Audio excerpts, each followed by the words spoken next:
మహిమ వారి చుట్టూ ప్రకాశించినందున వారు మిక్కిలి భయపడిరి. గొల్లెల్లారా, భయపడకుడి. ఇదిగో సంతోషకరమైన సువర్తమానము నేను మీకు తెలియజేయుచున్నాను. దావీదు పట్టణమందు నేడు లోక రక్షకుడు మీ కొరకు పుట్టి ఉన్నాడు. ఆయనే ప్రభువైన క్రీస్తు. దానికిదే మీకు ఆనవాలు.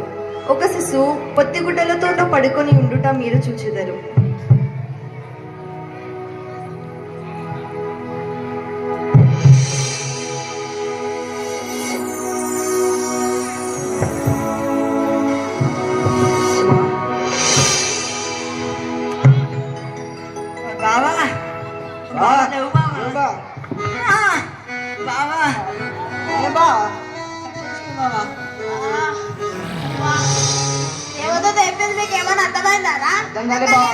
నాకు అర్థమైంది బావా. ఏమర్థమైందిరా?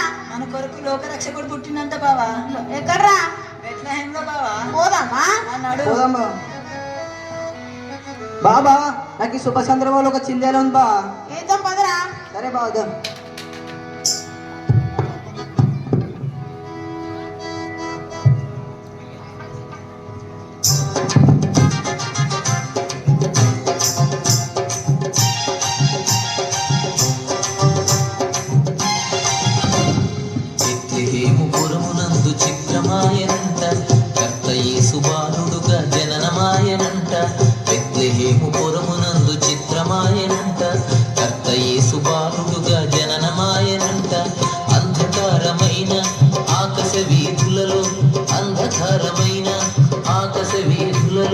ఆనందపు మహిమ చోద్యమేమిటోనంట.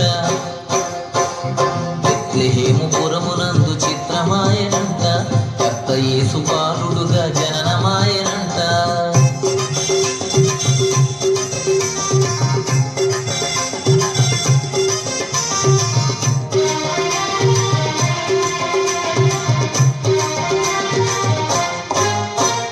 పరమాపురమే వదలి పావనుడు యేసు నరజాతిని ప్రేమించి ఇలకు దిగనంట. పరమాపురమే వదలి పావనుడు యేసు నరజాతిని ప్రేమించి ఇలకు దిగనంట. ఇమ్మానుయేలుగా నెమ్మది నీయగా, ఇమ్మానుయేలుగా నెమ్మది నీయగా కన్య మరియ గర్భాన పుట్టినట్ట చూడరండి. బెత్లెహేము పురమునందు చిత్రమాయనంట, కర్త యేసు బాలుడుగా జననమాయనంట.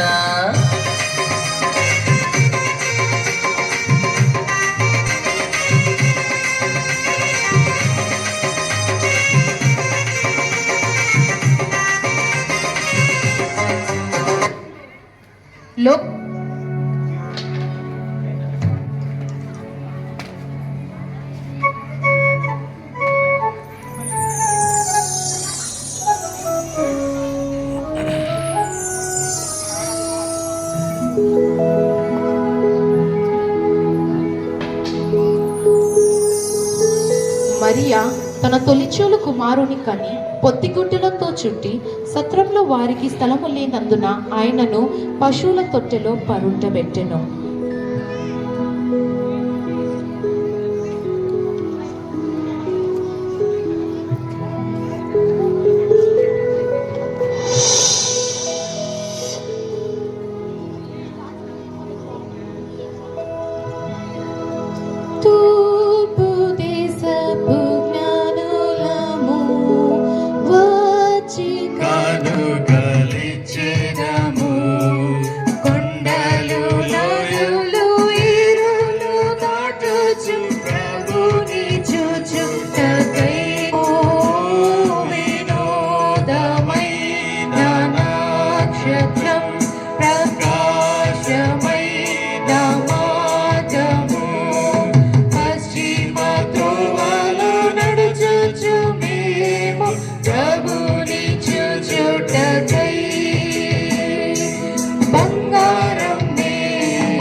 చూచుటకై